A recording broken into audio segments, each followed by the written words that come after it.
misni kashf etgan bo'lsa ham barobar toshni ishlatishda davom ettiryapti. Nega? Nima deb o'ylaysiz? Mana bu ko'rib turgan standart g'ishtimiz bu 20-asrning mahsuli. Undan avvalgi asrlarda bizda ham to'rtburchak g'isht ishlatilgan, faqat u sal kengroq bo'lgan. Odamzod qachondan boshlab mehmon chaqirishni boshlagan? Chunki ko'p xonali uyi bor-da, uni mehmon uchun ham alohida uy qilgan bo'lishi mumkin.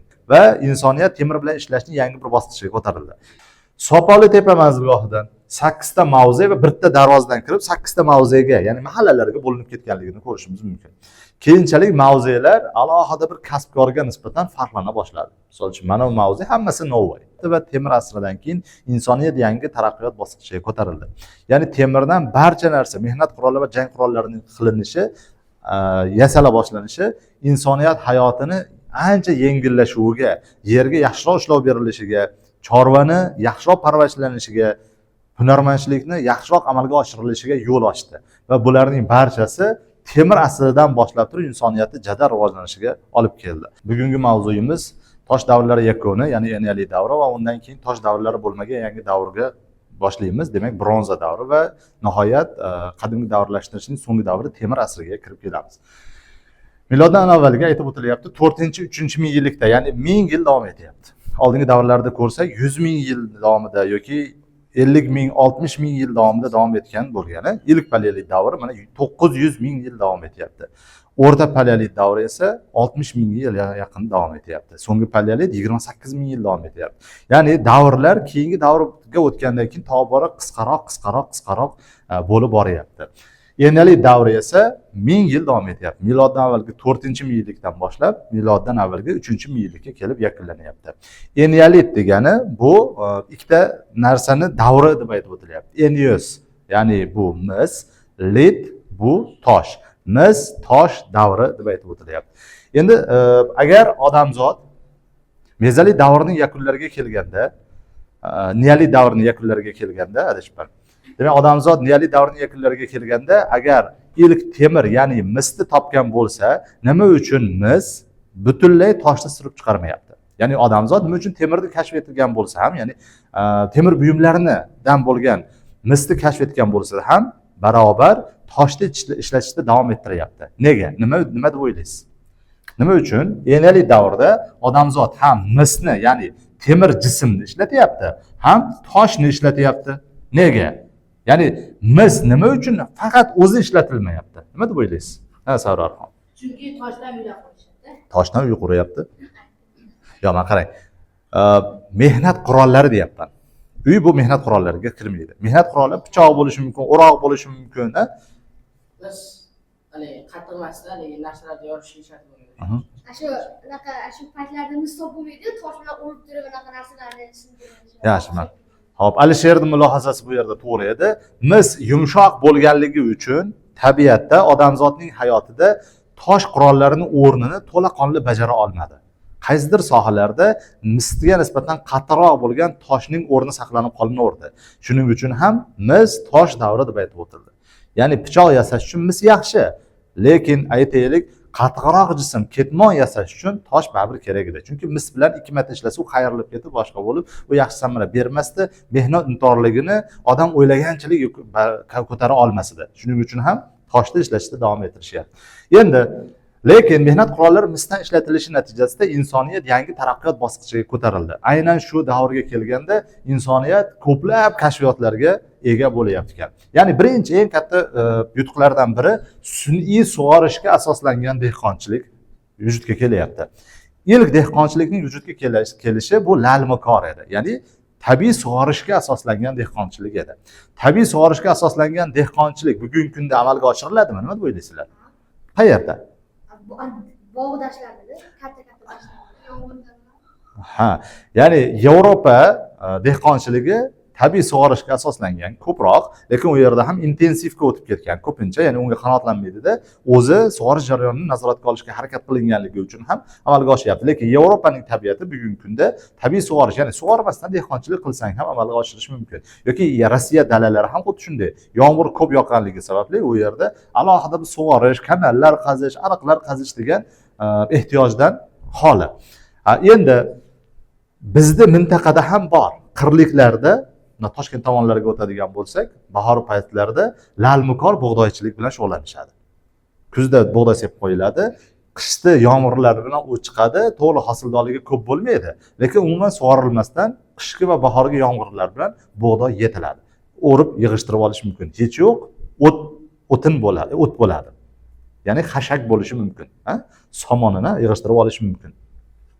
Va endi O'rta Osiyoda sun'iy sug'orishga asoslangan dehqonchilik vujudga kelyapti. Odamzod ariqlar, daryolarni jilovlashni o'rgandi. Daryolardan kanallar, kanallardan ariqlar olib turib suv tarashni o'rganyapti. Bu qaysi davrda bo'lyapti?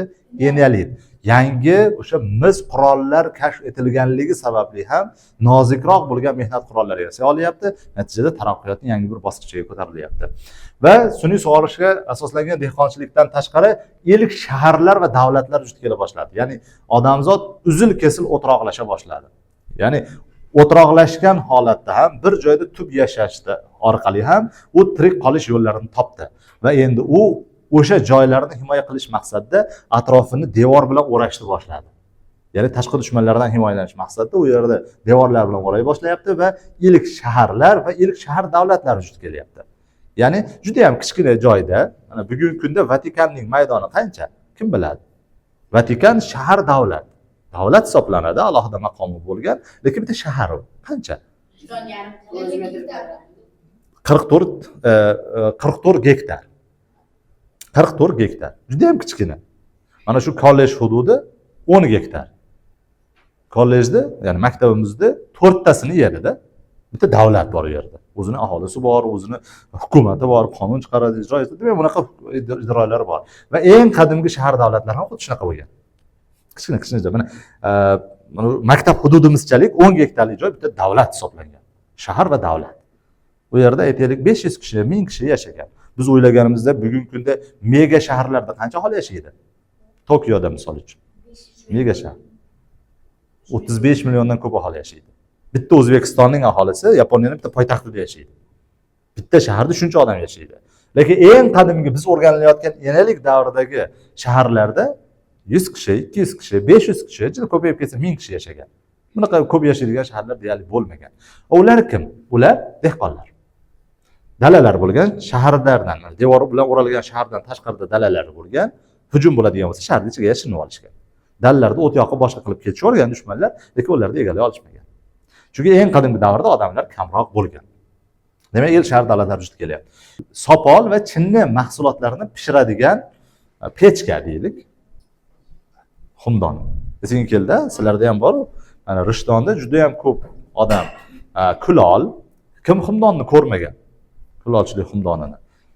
Aksariyatimiz ko'rmagan. Bitta sen ko'rgan ekansan, olasan. Sen ko'rgansan va sen bilmaysan qolgan. Mana ko'pchilik ko'rmagan ekan. So'rab ko'ramiz. Mana qadimiy, ya'ni avvalgi asrlardagi xumdon va yangi xumdonlar ham chiqqan. Bugungi kunda elektr bilan ishlaydigan xumdonlar bor. Bironta mana sayohatlar amalga oshiryapmiz-ku. Shu sayohatlarimizning birontasida uzoqqa bormaymiz, o'sha joyga borib kulolchilik tarixi bilan tanishamiz. Shunaqa joylar bor. Bir boruvdik o'tgan yil adashmasam, Shuhratlarda uyga, bu yerda xumdonni ko'rganingiz yo'q. Hamma borganligi uchunlik bo'lmagan, lekin 20 kishi guruh qilib turib kunbay jo'natsak, biz sayohat bo'ladi, qaysidir sayohatimiz bo'ladi va kulolchilik haqida biz ma'lumotga ega bo'lib olamiz. Bo'ladimi shuni qilsak? Zamonaviy kulolchilik xumdonlari vujudga kelgan. Endi qadimgi kulolchilik xumdonlari esa o'sha loydan qilingan, g'ishlardan qilingan yoki o't yoqilgan u yerda faqat. O'tinni tashlashgan, o'tinni qalashgan va endi u yerda sopol idishlar tayyorlangan dastavval. Chunki sopol idishlar nisbatan kamroq gradusdagi olovda pishirilib oladi. Chinnini keyinchalik Xitoyda yangi davrda kashf etishgan. Qadimgi davrda o'rganilayotgan neolit davrida yo'q bu narsa. Ya'ni chinni mahsulotlari. Mis qurollar kashf etildi. Tabiiyki, mis tosh davri bo'lgandan keyin mis qurollar kashf etilyapti. Ya'ni dalalarda o'roqlar bilan, mana Misr mavzusini o'rganiladi, keyingi mavzularimizga keladi. Misr mavzusida ham eng qadimgi o'roqlar misdan yasalib, o'rishga, ya'ni tosh o'roqqa nisbatan mis o'roq yaxshiroq, ya'ni yupqaroq bo'ladi, o'tkirroq bo'ladi, yig'ishtirish osonroq bo'ladi. Lekin misdan bolta yasash sal nevigidnoroqda. Nimaga? Chunki u tez o'tmas bo'lib qolishi mumkin. Uni qayta charxlash uchun vaqt ketadi. Lekin o'tkir toshni olib turib, uni chopish nisbatan osonroq bo'lgan bo'lishi mumkin odamlarga. Idishlarga mana naqsh bosishni o'rganishdi. Idishni mana kulolchilik xumdoniga odamzod mahsulotni yuklashdan avval u yerga chizyapti mana. Naqshli idishlarni va rasm chizyapti. Kuchuklar rasmini yoki tipratikonni rasmini yoki kapalakni rasmini va turli xil naqshlar. Tabiatda ko'rgan narsalarni naqshlar sifatida tasvirlanyapti. Mana bu ham naqsh hisoblanadi. Har xil ranglar, rombik, uchburchak narsalarni chizib pishira boshladi. Ya'ni rang olishni ham o'rgandi desak bo'laveradi. Xom g'ishtni kashf etishdi. G'ishtni kashf etishyapti odamzod. Enali davriga kelib va hozirgacha kelyapti. Endi mana siz biladigan ikki xil g'isht bor. To'rtburchak g'isht va yana qanday g'ishtni bilasiz? O guvalak o. Qanday g'ishtni bilasiz? O shilaga blok. Ha, mana musulmon g'isht deyishadi. Alibek akangiz bilsa kerak, ha? Yumaloq g'ishtni ko'rganmisiz? Dafn qilishda o'sha mayitani qo'yilgandan keyin lahatda og'zini bekitish uchun dumaloq bo'lgan g'isht bor. Guvalak emas u. Dumaloq bo'lgan g'isht bor. Bizda O'rta Osiyo davlatlarida to'rtburchak g'isht bilan barobarida xuddi o'shaning g'ishtlardan ham foydalanishgan. Mana bu ko'rib turgan standart g'ishtimiz bu 20-asrning mahsuli. Undan avvalgi asrlarda bizda ham to'rtburchak g'isht ishlatilgan, faqat u sal kengroq bo'lgan. Yuqaroq bo'lgan va kengroq bo'lgan. Buni xudo xolasa, Samarqand, Buxoro taraflariga sayohat qilsak, Xudoyorxon o'rdasida ham bo'lishi kerak. Endi chiqib turgan joylarda e'tibor bersak, u to'rtburchakroq, yuqaroq bo'lgan g'ishtlardan foydalanilgan. Va endi g'isht yasash bu alohida o'zini hunarmandchilik turi bo'lgan. Buni keyingi darslarda qaysidir mavzuyimizda o'rganamiz. Va endi bir joyda o'sha shaharlar barpo etilgandan keyin ko'p xonali uylar barpo etila boshlandi. Axsikentda ham xuddi shunaqa ko'p xonali uylarni ko'rganmiz. Ya'ni ko'p xonali uy nima? Dastlabki uylarda e'tibor bersak, birontasini bog'i bormi? Kimda bog'i? Bog'da bir xonali uy qilinadi odatda. Oshxonasi ham o'sha yer, ovqat pishiradigan joyi ham, ovqatlanadigan o'sha yerda, deyarli hamma narsa bitta joyda joylashadi. Keyinchalik esa odam taraqqiy etgandan keyin xonalarni ajratdi. Hammom alohida qildi, oshxona alohida qildi, mehmonxona qilib qo'ydi, yotoqxona qilib qo'ydi, bolalar uchun alohida xona qildi. Ya'ni natijada ko'p xonali uylarning dastlabkisi qachon bo'lgan ekan? Enali davrida. Yana bunday savol bersak ham bo'ladi. Odamzod qachondan boshlab mehmon chaqirishni boshlagan? Chunki ko'p xonali uyi bor-da, uni mehmon uchun ham alohida uy qilgan bo'lishi mumkin. Xonalari ko'p, mehmon keldi, ketdi bo'lishi mumkin. Bu degani bu ondan oldin mehmon kelmaganmi? Yo'q, mehmon kelgan, lekin mehmonni madaniyat darajasida chaqirish enalikda boshlandi desak ham bo'laveradi. Chunki bu yerda xuddi shunday ko'p xonali uylar, ya'ni mehmon uchun ham alohida uy bor. Xo'p, demak, enali davrda ma'lum bir yutuqlarga erishgan insoniyat endi bronza davriga o'tdi. Bronzada mana lit yo'q, bronzalit emas. Tushunyapsiz-a? Nima uchun? Chunki bronza mustahkam metal bo'lganligi uchun litdan, ya'ni toshdan butunlay odamzod foydalanmay qo'ydi. Ya'ni tosh qurol yasashga nisbatan bronzadan mehnat quroli yasash osonroq bo'ldi va insoniyat temir bilan ishlashning yangi bir bosqichiga ko'tarildi. Ya'ni temirchilar guruhi paydo bo'ldi. Natijada temirchilar guruhi insoniyatni o'sha bronzadan tayyorlangan mehnat qurollari va jang qurollari bilan ta'minlay boshladi. Natijada odamzod tosh qurollarini yasamay qo'ydi va u uchun yaxshi bo'lmay qoldi. Davom etyapti bu davr ham. Va endi o'z navbatida bronza davrida O'rta Osiyoda, ya'ni bizda ham ilk shahar davlatlar vujudga kela boshlayapti. Ya'ni dunyoda ilk shahar davlatlar vujudga kelishidan 1000 yil o'tgandan keyin bizda ham ilk shahar davlatlar vujudga kela boshlayapti. Hozir pasimizda manzilgohlar bilan tanishamiz. Va bronza davriga kelganda odamzod g'ildirakni, ya'ni harakatlanuvchi vositalarni kashf eta boshladi. Oldin bronza davrigacha bo'lgan davrda og'ir bo'lgan narsa, nima ekan narsa bo'ladigan bo'lsa, hammasini ortmoqlab toshigan bo'lsa bir manzildan ikkinchi manzilga. Bronza davriga kelganda harakatlanuvchi aylanani kashf etdi, ya'ni g'ildirakni kashf etdi va g'ildirakni bir-biriga qo'yishni hisobiga aravani kashf etyapti. Ya'ni yukni osonroq qilib turib bir joydan ikkinchi joyga toshishni boshladi. Undan avvalroq davrda, mezolit davrida biz bilamiz, hayvonlarni xonakilashtirish boshlangan edi. Va bronza davriga kelib turib, ilk otlar yoki minish mumkin bo'lgan hayvonlarni xonakilashtirilgan bo'lsa, aravalarni ham bemalol qo'shish harakati boshlandi. Ya'ni insoniyat o'zini yumushini ancha yengillashtira oldi. Ya'ni tabiat bilan ko'proq uyg'unlikka erishdi va unga erishdi, uyg'unlikka erishyapti ekan. Va kulolchilik charxi kashf etilyapti. Mana harakatlanuvchi jismni mana shunday qo'yiladigan bo'lsa, arava hosil bo'layapti. Ko'ndalangiga qo'yiladigan bo'lsa, kulolchilik charxi hosil bo'layapti. Kulolchilik charxini ko'rganmizmi? Kulolchilik charxiga o'tirib olib turib, tepada bir oyoq bilan u aylanadi. Unga biriktirilgan val tepadagi loyga ishlov berish mumkin bo'lgan qurilmasini aylantiradi va hozirgi kungacha bo'lgan oraliqda xuddi shunday kulolchilik charxini kashf etishdi. Bugungi kunda esa elektr yordamida ishlaydigan motorlarda ishlashgan. Ya'ni oyoqni ishini motorga o'qib qo'yishgan, u aylantirib turadi va o'sha orqali ishlash mumkin. Tushundingmi? Lekin o'sha hozir aytib o'tganimdek, kulolchilik muzeyiga boradigan bo'lsak, xuddi shunaqa kulolchilik charxi bilan tanishishimiz mumkin. Bu yerda bor hali ham. Bir kun boramiz, balki yasab ko'rarsan Dilshod xaritasi. Bir qancha joylardan topilyapti. Xorazmdan topilyapti. Zamon bobo Buxorodan topilyapti, Buxorodan turib. Surxondaryodan ko'proq topilyapti. Chunki Surxondaryo janubroqda bo'lganligi uchun u yerda dehqonchilik qilish uchun oldinroq sharoit yuzaga keldi. Natijada u yerda aholisi dehqonchilik bilan shug'ullandi va dehqonchilik o'z navbatida shaharlar vujudga kelishiga zamin yaratdi. Jarqo'ton manzilgohi va Sopoltepa manzilgohi. Endi Jarqo'ton va Sopoltepaning ham o'ziga xos xususiyatlari bor ekan. Birinchisi, ilk ibodatxona topilyapti va ibodatxonada olovga sig'inishlarni guvohi bo'lyapti va shaharga suv olib kelish mumkin bo'lgan quvurlar topilyapti. Sopoltepa manzilgohidan 8 ta mavze va 1 ta darvozadan kirib 8 ta mavzega, ya'ni mahallalarga bo'linib ketganligini ko'rishimiz mumkin. Keyinchalik mavzelar alohida bir kasbkorga nisbatan farqlana boshladi. Misol uchun, mana bu mavze hammasi novvoy. Mana bu mavzening hammasi sartarosh. Mana bu mavzening 3-mavzening hammasi kosib. Shunday bo'lib bo'linib ketgan. Va xuddi shunday narsa Yevropada ham bo'ldi va Amir Temur Samarqand shahrini qayta qurdirgandan keyin ham xuddi shunday shaharda bu chekkasidan narigi chekkasigacha ko'rinadigan uzun tekis ko'chalar qurdirdi va alohida mavzelarni kasbkorga qarab bo'la boshlagan. Amir Temur ham zamonaviy shaharga aylantirgan. Insoniyat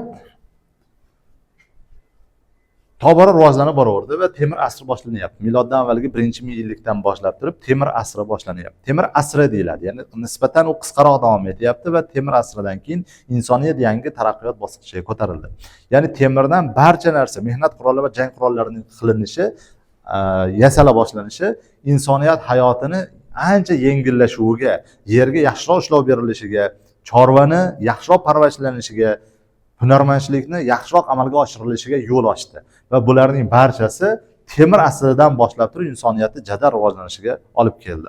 Va Temirdan qilingan jang qurollari esa qaysidir xalqlarni kuchliroq qildi, qaysidir xalqlarni zaifroq qildi. Chunki Temirdan jang qurollari yo'q edi. Ya'ni Temirdan qilingan mana bugungi kunda eng zo'r qurol qaysi?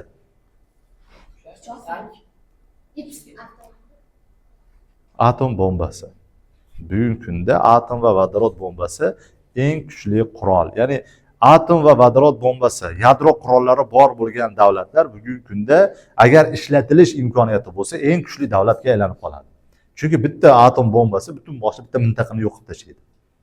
Bittasi. Bitta avtomat bilan o'ldirsang 5000 ta odam o'ldirarsan. Lekin bitta atom bombasi bilan butun boshli mintaqani yo'q qilib yuborish mumkin, xudo asrasin. Va endi xuddi shunday qurolga, mana atom bombasidek bo'lgan qurol bu temirdan yasalgan qurollar bo'ldi. Qilichlar, chunki u jangda sinmasdi. Misdan qilingan temir qurollar bitta ursa sinib ketardi va ustuvorlik sindirganda bo'lardi, uni o'ldirib qo'yishi mumkin edi. Yoki bronzadan qilingan mehnat qurollarida temir bir urib sindirib qo'yishi mumkin edi. Yoki paykonni uchini temirdan qila boshlashdi. Natijada uni havoni kesib, uchib borish ehtimolligi ortdi, dushmanni yarador qilish ehtimoli ortdi va jangovarlik ortdi. Natijada kimda temir qurollari va temir mehnat buyumlari bo'ladigan bo'lsa, unda afzallik bo'ladigan bo'ldi. Va bular barchasi qaysidir xalqlarga ustunlik bera boshladi. Demak, temirda o'ziga xosligi mana 1500 gradusda eriyapti. Insoniyat 1500 gradus issiqlik chiqaradigan texnologiyani topdi degani bu. O'shani topganligi uchungina temirni topdi-da bular. Bo'lmasam temir erib chiqmasdi yer ostidan. Demak, 1500 gradus qila oladi. 1500 qilishni qayerdan o'rgandi u? Tog'larda o't yoqib o'tirishganda. Gulxanda 1500 gradus bo'lmaydi. Lavadan Ya labidan ololmaydi. Unaqa joy aqlli bo'lmaydi ular. Ko'mirdan. Kulolchilik xumdonida. Kulolchilik xumdonida katta bosim va katta issiqlik talab etilish ehtiyoji 1500 gradus paydo bo'lishiga yo'l ochdi. Natijada ular 1500 gradus eriydigan yangi bir ma'danni topishdi. Kulolchilik xumdonidan nimadir erib chiqdi va u qattiq edi va uni tushuna boshlashdi va uni tabiatdan qidira boshlashdi. Ya'ni bronzaga nisbatan yana ham yaxshiroq bo'lgan ma'dan borligini tushunishdi va uni qidira boshlashdi. Va birinchi bo'lib bundan mehnat qurollari va jang qurollari yasagan xalq bu xetlar edi. Kichik Osiyoda, hozirgi Turkiya hududlarida miloddan avvalgi 14-13 asrlarda. Ya'ni bronza davrining yakunlariga kelganda ilk temir qurollar paydo bo'la boshladi. Va bu narsani ko'rmagan xalqlar bunisi bor bo'lgan xalqlar nisbatan zaiflasha boshlayapti ekan. Va birinchi bo'lib turib u ta'sir qilgan soha dehqonchilik bo'ldi. Ya'ni insoniyat ko'proq yerni o'zlashtirish imkoniyatiga ega bo'ldi. Ya'ni toshdan yasalgan yoki bronzadan yasalgan yoki misdan yasalgan ketmonga nisbatan temirdan yasalgan ketmon ko'proq yerlarni o'zlashtirish imkoniyatini berardi. Bir. Ikkinchidan, ekin yerlari u paytda bitta dalani hosil qilsak bizga yillar ekishimiz mumkin, 10 yillab yoki hovlingni misolida aytadigan bo'lsak, bobong ham o'sha yerga dehqonchilik qilgan hovlingda, dadang ham mana endi sen ham dehqonchilik qilyapsan. Bu degani 50 yil, 60 yil o'g'itlayapsan va yana u yerda ishlab beraveryapsan. Bu davrdagi odamlar unaqa bo'lmagan. Bitta yerda o'sha hosil qilish uchun o'sha o'rmonzorni kesishgan, kesib turib daraxtlarni yoqishgan, kulini yergalik qilishgan, solishgan va o'rmonni o'stirib turgan yer kul bilan oziqlangandan keyin yaxshi hosil bergan, o'sha yerga dehqonchilik qilib ketgan. Ya'ni ular yana o'g'it tashlash mumkinligini, ishlov berish mumkinligini tushunmagan va tabiiy holatda dehqonchilikni amalga oshirishgan. Va endi temir buyumning bor bo'lishi o'rmonni kesish ehtimolini tezlashtirgan. Shuning uchun u dehqonchilikka ta'sir qildi birinchi bo'lib turib. Va temirdan bezak buyumlari yasay boshlashgan. Ya'ni temir kam bo'lganda, deb o'ylashganda. Mana hozir eng qimmat bezak nima? Ayollarda. Olmos, ha? Mana olmos kam. Olmos kam. Lekin bizda qaysi sayyoramizda olmos yomg'iri bor?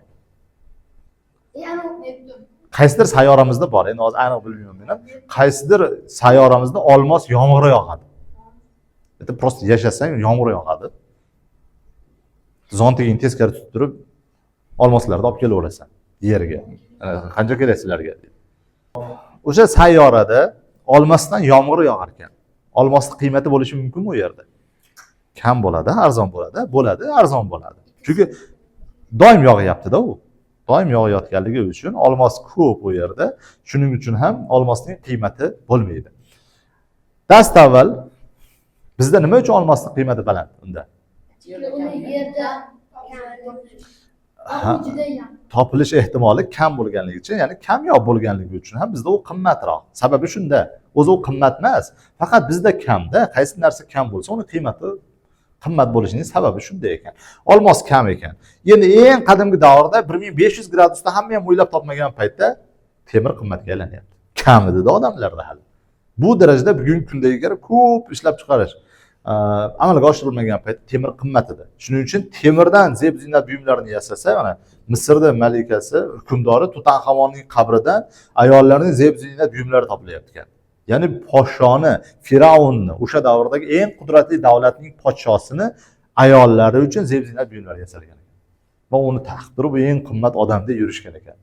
Lekin oradan mana 3000 yil vaqt o'tib turib, bizda temirdan yasalgan zeb-ziynat deb turib eng kambag'al odamimiz ham olmaydi. Lekin o'sha davrda 3000 yil oldin o'sha zeb-ziynat buyumlarini taqib vaqt mashinasi bilan borib qolsang, siz ham qaysi Firavunning oilasidansiz deb odamlar so'ragan. Tasavvur qilishimiz uchun-da 3000 yil vaqt o'tgandan keyin temir ham oddiy narsa ekanligini tushunib yetdik. Balki 3000 yildan keyin olmos ham oddiy narsa ekanligini tushunib yetishadi. Haligi aytgan sayyoramizga bordi keldi qiladigan bo'lsa kimdir? Bordi kelaveryapti, arzon bo'lib ketyapti, hech kim qaramayapti. Olmos nima bo'pti deyishi mumkin kelajakda. Endi kelajakdagilar mana videoni ko'rib baho berar ekan. Xo'p, O'rta Osiyodan miloddan avval 9-8-asrlarda ilk qurollar, temirdan yasalgan qurollar 9-8 ekan. Ya'ni xetlar 14-13 bo'lsa, bizniki 9-8 ekan.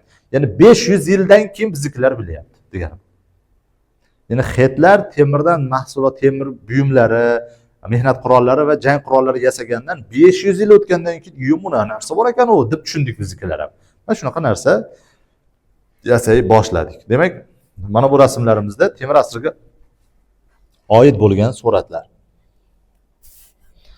E'tiqodlar, temirga ishlov berish, temirchilikning rivojlanishi, yangi davlatchilikning vujudga kelishi kabi narsalar sodir bo'lyapti. Savollarimiz bormi shu joygacha? Hamma yoqni tushundik yoki hech narsa tushunmadik, a? Bo'ldi. Savol yo'q bo'lsa, damni olinglar.